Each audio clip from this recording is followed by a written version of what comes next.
When is $10 million just not enough? Hey, I'm Kaleb Paddock, the founder of 10 Talents Financial Planning, and I want to relate a little bit of a story here, protecting the names of the innocent, of course, but a prospective client that reached out earlier this year, and they have in excess of 8 digits in their investable assets. The specific number is not relevant. It's over $10 million.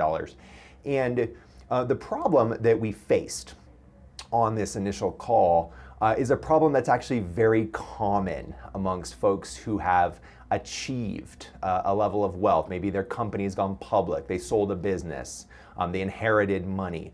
They're in a financially different place than they ever thought they would be, and they thought that if they had this 8-digit portfolio, life would be easy. Everything would be taken care of. Contentment would magically appear, that all of their hopes and their dreams would be solved. But here's what happens in reality. In this case, and many, many others I speak to, the goalposts have just gotten moved, because now there's no longer contentment with their life stage, with where they're at. There is now a desire to move the goalposts, get on that hedonic treadmill, if you will, and now we need the beach home. Well, the problem is the beach home, the mountain house, it costs $6 million.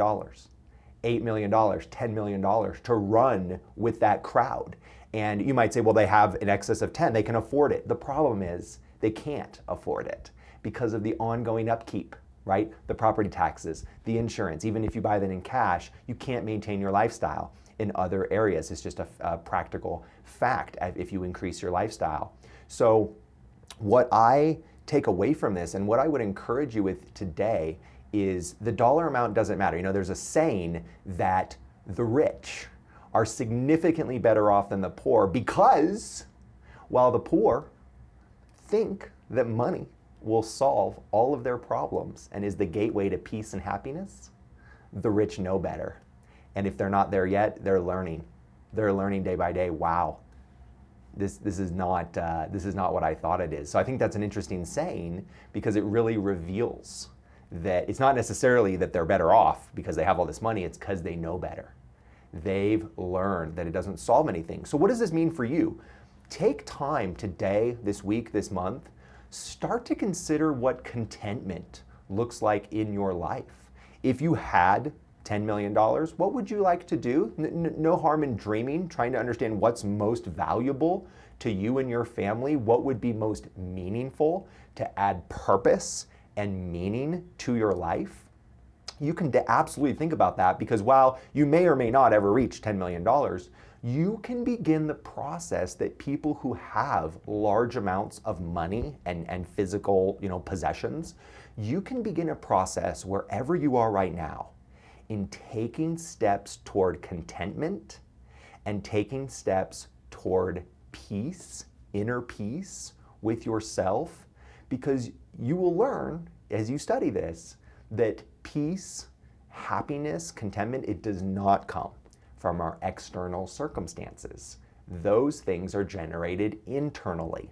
And so if you can begin the work, and it is work, I will tell you, it's not digging ditches, but it is work that you have to do to pursue contentment.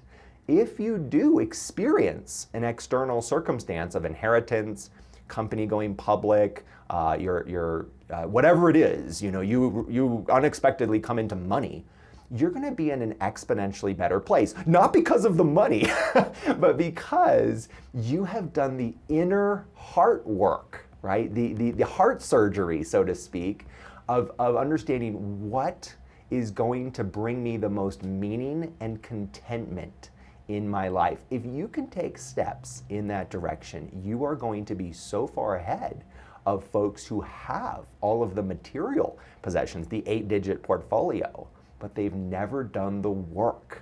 They've never done the hard work to develop contentment, peace, and heart change towards what really matters in life. I hope this has been helpful for you today. I'm Kaleb Paddock, the founder of 10 Talents Financial Planning, and thank you for tuning in.